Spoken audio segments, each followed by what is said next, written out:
Hey guys, Yuliya here. So I'm so excited to show you today's project because it is finally time for me to plant some real flowers.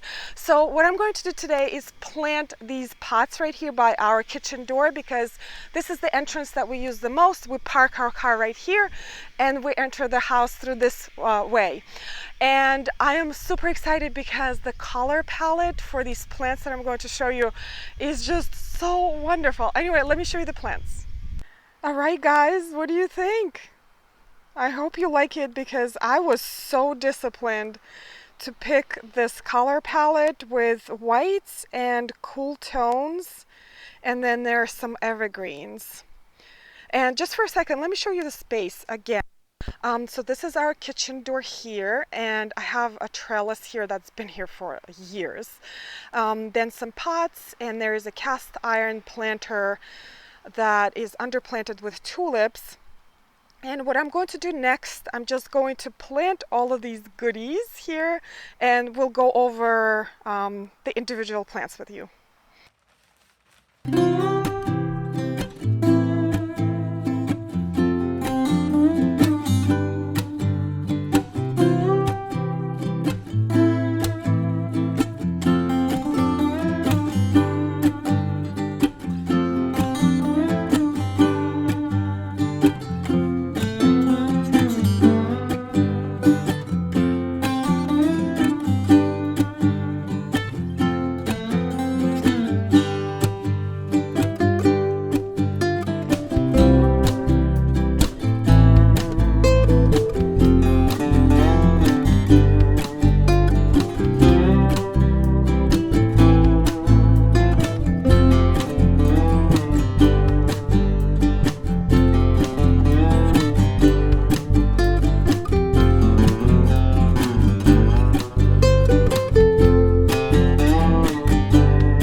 Alright guys, so the plants are all planted and I love the way this turned out. So let me go over the plants a little bit. First of all, let me talk about these evergreens. And I have three lovely Green Spire Euonymus here, and I have been looking for this plant for years, and when I saw it in the nursery, I grabbed all three that they had. The reason I love this plant is it kind of reminds me of the sky pencil holly, but the sky pencil holly splits a lot because they have sort of a weak branch structure, but these are so much stronger. And the reason why I decided to plant these here is because I needed some height and volume because I have this China Girl holly here and I needed to balance this out. And then I have this Winter Gem Boxwood, which I'm sure you're familiar with, and it kind of provides that contrast of a little bit of more round interest together with this vertical interest. And then I have pansies. Unfortunately, I do not know the variety of these. I just bought them in flats, and they are white, blue, and violet. And by the way, all of these plants I bought like 3 weeks ago before, we couldn't buy plants anymore, and these poor things were sitting in the driveway for weeks and weeks in the rain and the cold, and I was just waiting for this beautiful day to show up so I can plant this up and show it to you guys. So I'm so happy about that. And right here in this area we have Alyssum, my neighbor's girls. We have Alyssum, I think this is Easter white, and those grow to about 8 inches wide. So I think when they're all grown, they will have this white carpet right there. And those tulips are purple. I think the contrast again will be beautiful. And those hyacinths are blue jacket hyacinths. And I forced those myself. And actually, I'm going to talk about that in detail in a minute, how to force your own bulbs for outdoor use. As for the longevity of this arrangement, now the evergreens I'm going to repurpose in the landscape after all of these flowers are done, and the pansies are probably going to be done in 2 months in my zone, zone 6, northern New Jersey. Once June hits, we get this really hot and humid weather that pansies really dislike. So they're probably going to go to a better place, like a compost pile. But these I'm going to repurpose, and this usually becomes my elephant ear collection, which I have been overwintering in my basement. So that's another project. The Alyssum will last probably for about 3 months or so, maybe even more. And then the hyacinths I will repurpose somewhere in the landscape as well. So let me go ahead and talk about how to force hyacinths. Let me talk about these hyacinths a little bit.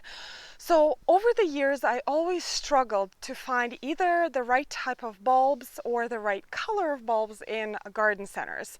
So a lot of bulbs that they sell in the spring are either yellow or red in color, which are not my favorite colors in the garden. So what I decided to do is just force my own bulbs. And what you basically do is just put your bulbs in pots and then dig holes in your garden, and then you place those pots in those holes over the winter. And what it does, it gives your bulbs that protection from frost. And I have tried growing bulbs above ground in planters in my zone, zone 6. It never works. Unfortunately, they either dry out or they freeze through and die. So this was definitely much better method of growing beautiful flowers like this. And then in the spring, whatever you decide to have your bulbs bloom, you pull those pots out and you place them either in the landscape or in planters like this. It's that simple. So you don't have to have any space designated in your house.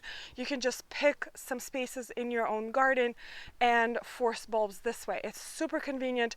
You can have whatever type of bulb you want to force. You can have any color you want to force, and it's always less expensive than buying it in the garden center. So these gorgeous hyacinths, I've actually forced number of batches over the winter. I forced some for the indoor use back in January, and then I had some for the outdoor use. So actually I am forcing some more stuff, or it's almost ready. So I just wanted to show you that. Here's something else I'm forcing, tulips. And these are Shirley Double. It's one of those double tulips that look like almost peonies. They're so gorgeous. And this is super convenient because you can just take this pot and plant it in landscape wherever you're missing spring color, or use it in planters as well. And these holes right here, I don't know if you can see them well, this is where they lived in the winter. So I'm going to fill them in and start the flower garden soon. This is it for today's project. I hope you enjoyed it. If you're new here, consider subscribing. I would love to stay in touch with you. And I hope you are safe and keep on gardening. Thank you so much for watching. I'll see you next time. Bye.